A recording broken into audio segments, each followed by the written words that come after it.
આજે આપણે ધોરણ 10 વિષય ગણિત ચેપ્ટર નંબર 5 સમાંતર શ્રેણી એમાં સ્વાધ્યાય 5.2 નો દાખલા નંબર 1 આપણે કોષ્ટક સ્વરૂપે આપેલો છે જોવાનો છે, જેની રકમ છે નીચેના કોષ્ટકમાં સમાંતર શ્રેણીનું પ્રથમ પદ a, સામાન્ય તફાવત d અને n નું પદ an છે. ખાલી જગ્યા પૂરો એટલે આપણને જે બોક્સમાં રકમ આપેલી છે ને એમાં જે ખાલી જગ્યા હોય ને એ પદ આપણે મેળવવાનું છે. જેમ કે જે પહેલો દાખલો a બરાબર કેટલા આપ્યા છે 7, d બરાબર કેટલા આપ્યા છે 3, n બરાબર કેટલા આપ્યા છે 8 અને an આપણે મેળવવાનું છે. તો જે મેળવવાનું છે એનું આપણે સૂત્ર લખીએ તો જો an, તેથી an બરાબર a plus n minus 1 d. તેથી an મેળવવાનું છે તો એમને રાખો an બરાબર a કેટલો છે તો કે 7 વત્તા n કેટલો મૂકવાનો તો કે 8. તો જો અહીં તમે n ની જગ્યાએ 8 મૂકી શકો. an ની જગ્યાએ 8 બરાબર a એટલે 7 વત્તા n એટલે 8 માઇનસ 1 અને d એટલે 3. આપણે કઈ નથી કર્યું, સૂત્રમાં આપણે જે વસ્તુ આપી છે એ મૂકી, બીજું કઈ નથી કર્યું. હવે 7 વત્તા 8 માંથી 1 જાય તો 7. આ બે છે ને ગુણાકારમાં છે જોવું, એટલે 8 માંથી 1 જાય તો 7 ને એને ગુણ્યા કેટલા છે 3. તો 7 વત્તા 7 3 21. તેથી એ 8 બરાબર 21 માં 7 ઉમેરીએ તો કેટલા થાય તો કે 2800. એટલે કે આપણને an એ 8 કેટલું મળ્યું 28. એ ખાલી જગ્યા આપણે પૂરી દેવાની. બરોબર, તો પેલો દાખલો અહીંયા પૂરો થાય. હવે બીજો દાખલો જે છે, બીજો દાખલો એની જો આપણે રકમ જોઈએ તો બીજા દાખલામાં a બરાબર કેટલા આપ્યા -18. d બરાબર મેળવવાનું છે. જો d બરાબર નથી ખબર એટલે મેળવવાનું. n બરાબર કેટલો આપ્યો છે 10 અને an બરાબર શું આપ્યું છે 0. તો an બરાબર નું જ આપણે સૂત્ર મૂકવું પડે.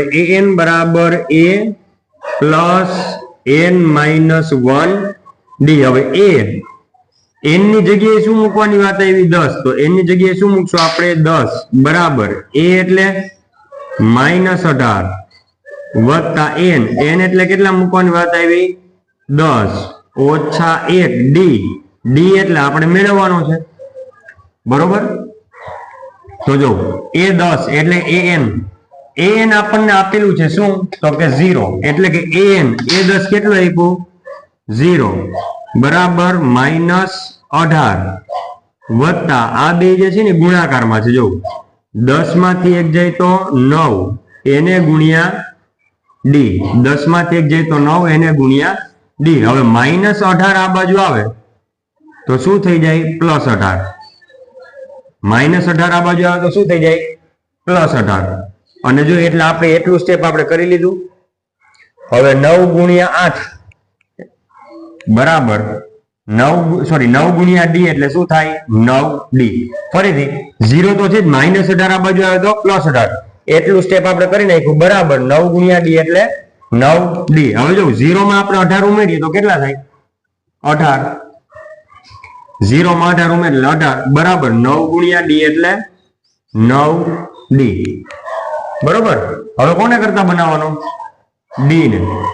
તો જો d ને કરતા બનાવો d ને તો 9 ક્યાં જશે 18 ના છેદમાં. તેથી d બરાબર 18 ભાગ્યા 9 એટલે કેટલા થાય 2.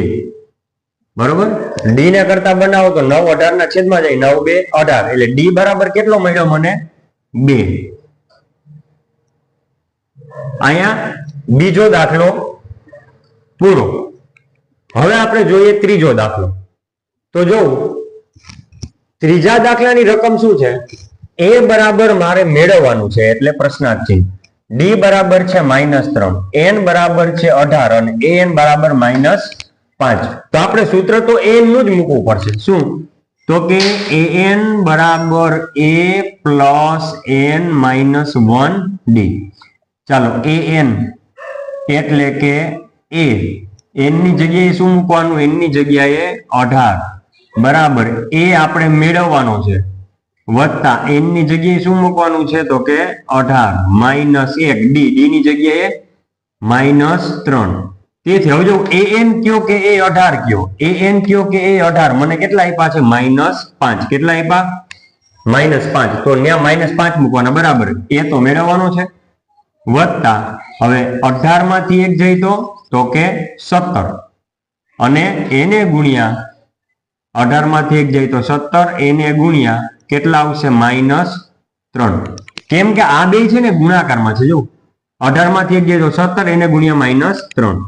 તેથી -5 બરાબર a વત્તા જો વત્તે ઓછે ઓછા અને 17 તેરી 51. શું થાય? આ બે ગુણાકારમાં છે એટલે વત્તે ઓછે ઓછા 17 તેરી 51. હવે આપણે શું થાય તો કે -5 બરાબર એ વત્તે ઓછે ઓછા 51.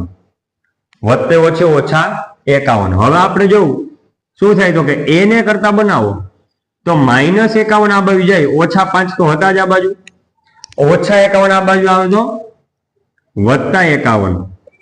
તેથી એ બરાબર ઓછે વત્તે ઓછા, જો આ બેનું સાદુરૂપ ઓછે વત્તે ઓછા, ઓછા એટલે બાદબાકી. 51 માંથી તમે 5 બાદ કરો તો કેટલા આવશે? 46. પણ બે માંથી મોટા કોણ? 51. એની નિશાની વત્તા, તો અહીંયા વત્તા એટલે +46 આવશે. એ બરાબર 46 આપણો જવાબ થાય. એટલે એ બરાબર કેટલો આવ્યો તો કે 46. હવે ચોથો દાખલો, એની રકમ આપણે જોઈએ. ચોથા દાખલાની રકમ કે જેમાં a બરાબર -18.9, a બરાબર -18.9, d બરાબર 2.5, d બરાબર 2.5, n બરાબર મેળવવાનું છે. n બરાબર એટલે પ્રશ્નાર્થ ચિહ્ન મૂકશું, અને an બરાબર 3.6, an બરાબર 3.6. આ રીતના આપણી રકમ છે. તો સૂત્ર તો an નું જ લાગશે આપણે. તેથી an બરાબર a પ્લસ n -1d. તેથી an બરાબર an આપણને આપી દીધું છે. an કેટલું આપ્યું? 3.6. તો an ની નીચે મૂકી દો 3.6. an બરાબર 3.6 એટલે n ની નીચે 3.6 બરાબર a કેટલો આપ્યો? -18.9, -18.9 વત્તાના વત્તા n મેળવવાનો છે એટલે n ઓછા 1 d. d કેટલો છે તો કે 2.5.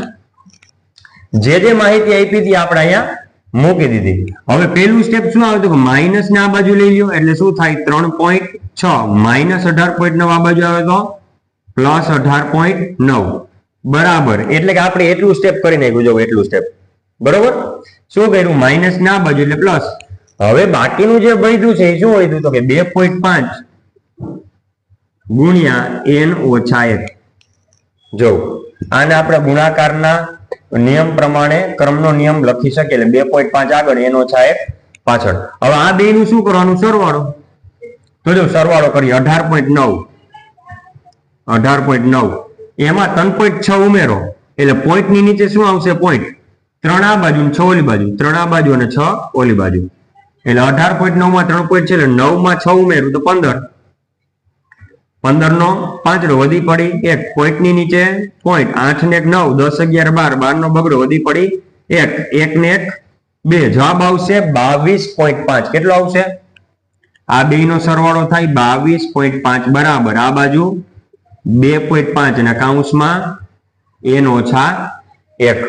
જો હવે સહેલું શું પડે ખબર? આપણે સહેલું આ પડે n ઓછા 1 ને કરતા બનાવો. n ઓછા 1 ને આપણે શું બનાવ્યા? કરતા. તો નડે કોણ? 2.5. એ ક્યાં વયા જાય? 2.5 વયા જાય છેદમાં. એટલે ઉપર શું આવે તો કે 22.5 અને નીચે આવી જાય 2.5. શું ખ્યાલ પડ્યો? આપણે n ઓછા 1 ને કરતા બનાવ્યા, 2.5 છેદમાં વયા ગયા એટલે 22.5 ભાગ્યા 2.5. હવે જો અહીંયા તમે બેઝિક લ્યો તો પણ એમ જ થાય. આપણે જો બેઝિક ની રીત કરીએ તો ઉપર 22.5 છે, 22.5 એમાંથી પોઈન્ટ કાઢી નાખો, પોઈન્ટ તો 225 આવે. જવાબમાં શું આવે? 225. પણ પોઈન્ટ પછી એક આંકડો હતો એટલે આપણે એની અસર તરીકે નીચે શું મૂકશું તો કે 10. ક્લિયર? હવે નીચે 2.5 હતો તો નીચે કેટલા થઈ જાય? 25. કેમ કે જો મેં પોઈન્ટ કાઢી નાખ્યો તો આંકડો કયો બને? 25. ફરીથી 22.5 માં મેં પોઈન્ટ કાઢ્યો તો આંકડો બન્યો 225, પણ પોઈન્ટ કાઢ્યો એની અસર પ્રમાણે પોઈન્ટ પછી એક આંકડો એટલે 10, નીચે 2.5 મેં પોઈન્ટ કાઢ્યો એટલે આંકડો કેવો બને 25, પણ પોઈન્ટ પછી એક આંકડો હતો એટલે શું આવશે 10, પણ એ અંશમાં આવે. ક્યાં આવે? અંશમાં. જો અંશ હતો તો મેં છેદમાં મૂક્યું, છેદ હતો તો મેં ક્યાં મૂક્યું? અંશમાં. હવે ઉપર 10 નીચે 10 કેન્સલ થઈ જાય તો વધે n - 1 બરાબર ઉપર શું બચે? 225 ને છેદમાં 25. તેથી n - 1 બરાબર 225 જે છે ને એના આપણે ભાગ પડીએ, 225 ના ભાગ પડીએ તો શું થાય? 25 ગુણ્યા 9 અને છેદમાં 25 કેટલા થાય? 25 ગુણ્યા 9 225 અને છેદમાં 25. આ જે છેદમાં 25 હતા એ મૂક્યા, ઉપર 25 નીચે 25 ગયા તો વધે શું? n - 1 બરાબર અહીં ખાલી શું વધે? 9. હવે n ને કરતા બનાવો તો n બરાબર -1 ઓલી બાજુ જાય તો 9, તો હતા જ -1 ઓલી બાજુ જાય તો +1, તેથી n બરાબર કેટલા આવશે? 10. એટલે સંખ્યા કેટલી છે? પદોની સંખ્યા તો કે 10. ક્લિયર? હવે આવે છે પાંચમો દાખલો. તો જો પાંચમા દાખલાની રકમ શું છે? પાંચમો દાખલો a બરાબર 3.5, d બરાબર 0, n બરાબર 105 અને an બરાબર આપણે મેળવવાનું છે. તો સૂત્ર an નું જ આવશે. તેથી an બરાબર a પ્લસ n - 1d. તેથી an તો મેળવવાનું છે, પણ n ની જગ્યાએ તમે શું મૂકી શકો? 105. એટલે કે a 105 કયો કે an કયો બે એક જ થશે. a બરાબર કેટલો છે? તો કે 3.5 વત્તા n. n એટલે કેટલો છે?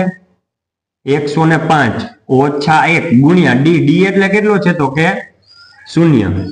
તેથી a 105 બરાબર 3.5 વત્તા, હકીકતમાં આ તો શૂન્ય જ થવાનું છે, છતાં એક સ્ટેપ કરીએ આપણે. જો આ બે ગુણાકારમાં છે, બે ગુણાકારમાં 105 માંથી 1 જાય તો 104 ને એને ગુણ્યા કેટલા છે? 0. આ બે ગુણાકારમાં છે એટલે 105 માંથી 1 જાય તો 104, એને ગુણ્યા 0. તેથી a 105 બરાબર 3.5 વત્તા 104 ગુણ્યા 0 એટલે કેટલા થાય? 0. તમે કોઈ પણ આંકડો શૂન્ય વડે ગુણાવશો તો એનો જવાબ શૂન્ય જ આવશે, 0 જ આવશે. તેથી આ 0 થઈ ગયું અને વત્તા 3.5. તેથી a 105 બરાબર 3.5 માં શૂન્ય ઉમેરીએ એટલે કાંઈ ઉમેરીએ નહીં તો બચે કેટલા? વધે કેટલા? 3.5 પોતે. એટલે કે an કેટલો મળ્યો? 3.5. એટલે અહીંયા આવશે 3.5. ક્લિયર?